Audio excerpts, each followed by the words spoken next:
In this video, I want to share with you the year-end NFT report from fine art industry to collectible industry. Collectors actually spending more money on NFTs, especially fine art NFT. Average spending price is $46,000 USD dollars.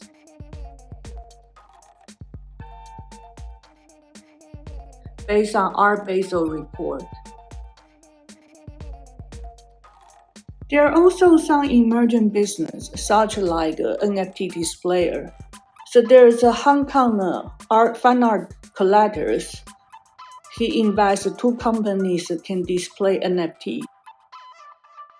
So one of the interesting facts about these years, there are more and more museums, not only gallery, but museums, they join this NFT movement. Especially for those museums that they think about they can use a 3D printing. So they can reproduce those digital copies into NFTs. And meantime, they can actually fundraise for the museums or artists. Museum owners, whoever own those artworks, do they have the right to reproduce? Because especially if those digital assets from foreign countries. We also have a lot of scandals these years.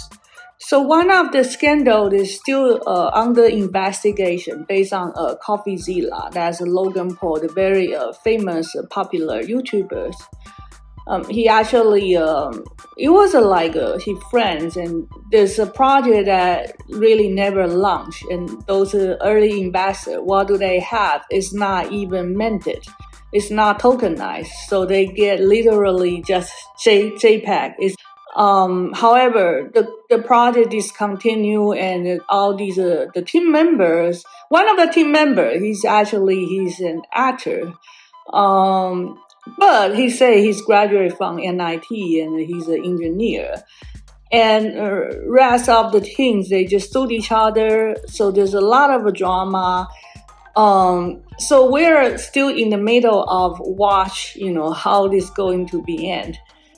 And we all know FTX, SBF, Sam Bankman-Fried, he fucked everyone in the crypto this year. Especially there are a lot of victims in Asia.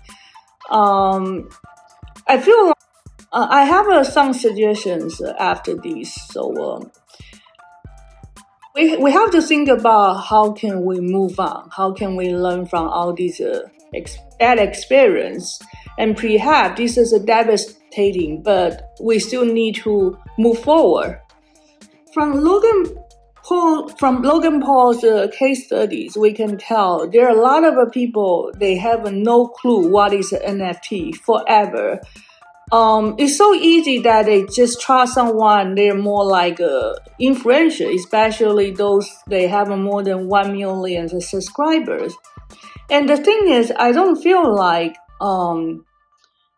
that's the reason you can trust it. You always, from my point of view, especially for those collectible, not fine art NFT, you have to really careful about those team members. So the case like Logan Paul's crypto zoo is a kind of ridiculous. He has a movie actor in his team, and this guy is gone to nowhere after the whole project discontinued. So we always this old saying, don't trust verify, but these days people, they are really good to act like they're like a pro. Like I receive bunch of emails. They don't tell me who they are, but they always say I'm Gary Vee's friend. First of all, I don't know Gary Vee in person. And the second, even if I ask Gary Vee, probably, everyone knows him, but he couldn't recall the memory. Like if I want to ask you, do you know these guys? So I feel like if you gave me some introduction email, without any virtual meeting, you just say, oh, please buy this NFT because I'm Gary Vee's friend. I say, what the fuck? Why do I need to believe that? And also, why do I have to trust you? Because you're Gary Vee's friend. There's no way to verify, right? So, So what my suggestion is always don't look people like if they graduate from Ivy League or they who are their parents and they're from like really a top of 1% of a rich family. I don't really give a shit about it because if I appreciate your artwork, if I appreciate your team, your team members, you like to support each other, friendly communities with the good people, and then I'll collect. Okay, it's not because you're Gary Vee's friend. Okay, don't ever pitch people that you're Gary Vee's friend. Or your Logan Paul's friend. Okay, we don't care about that. NFT is just like a religion. You need to trust your community. You need to trust your religion. If you believe it, and then you need to support each other. A lot of the time, I feel like, at the beginning, people, they just so proud of that themselves. They have all these NFTs. And they say bunch of bullshit. And then after a few days, after they check all these charts, from OpenSea, and then they say, oh, this is a rock pool, I don't believe this project anymore.